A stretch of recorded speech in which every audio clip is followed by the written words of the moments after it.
Obviously, got some titanium bolts in.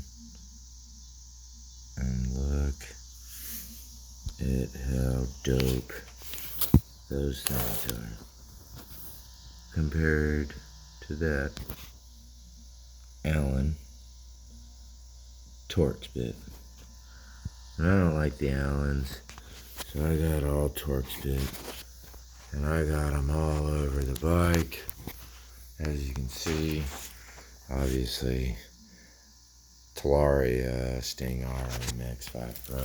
But these things right here look, see if I can get it to focus.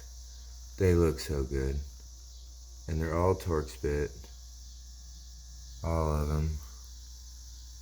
And obviously, I haven't got to that one yet.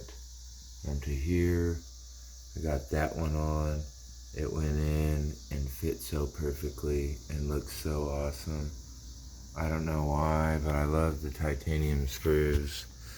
And obviously, the Torx bit is the way to go for me anyways. And I got some washers to go on those and the chain guards here.